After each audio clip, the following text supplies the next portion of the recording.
Hello hello hello నేనైతే మీ ముందుకు వచ్చేసాను. ఏం చేస్తున్నానో చెప్పనా? మన 90s కిడ్స్ ఫేవరెట్ డ్రింక్ అనమాట రస్నా అయితే ప్రిపేర్ చేసిన. ఇక నేను 32 గ్లాసెస్ ప్యాక్ అయితే తీసుకున్నా. దీని గురించి స్పెషల్గా ఏం చెప్పడానికి ఏం లేదు, అంత ప్యాక్ వెనకాలే ఉంటుంది కదా.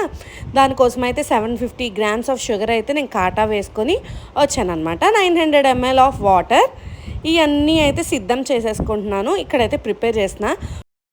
నాకైతే నా చిన్నప్పుడు మెమరీస్ అయితే బాగా గుర్తొస్తాయి అన్నమాట ఈ రస్నాతో. మన 90s కిడ్స్కి పనేముంది, ఏం ఫోన్స్ లేవు, టీవీస్ కూడా ఎక్కువ చూసేవాళ్ళం కాదు. సమ్మర్ హాలిడేస్ వచ్చిందంటే ఫుల్గా పగలు లేదు, మిట్ట మధ్యాహ్నం లేదు, ఫుల్గా ఆడుకోవడమే మనకు ఉండే ఒకే ఒక పని అనమాట.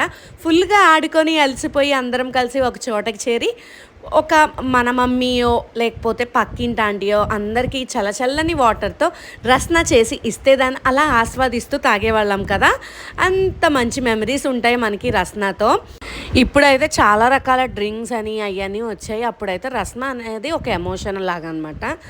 ఇంకోండి నేనైతే ఇవాళ స్పెషల్గా అయితే సోడాతో చేస్తున్నాను రస్నాని. ఎంత బాగుంటుందో తెలుసా? మనం బయట ఆరెంజ్ సోడా తాగుతాం కదా, సేమ్ దీంతోనే చేస్తారు. చాలామందికి తెలియకపోవచ్చు, మీకు ఒకసారి చెప్తున్నాను అనమాట. అంతేకాదు మన ఇంటికి ఎవరైనా గెస్ట్లు వస్తే కనుక వెల్కమ్ డ్రింక్గా కూడా ఇవ్వచ్చు. ఇంకోండి ఇక్కడ నేనైతే టేస్ట్ చూస్తున్నాను. గ్లాస్ ఎత్తడమే కానీ దించడం అయితే అసలు ఇంపాసిబుల్ అనమాట.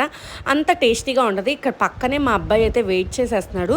నేను కొంచెం తాగి వాడికైతే ఇచ్చాను. అప్పుడే మా హస్బెండ్కి ఇస్తుంటే కింద షాప్లో హెల్పర్ అయితే వచ్చారనమాట. అమ్మ నాకు కూడా కొంచెం పోయిందంటే ఇచ్చాను.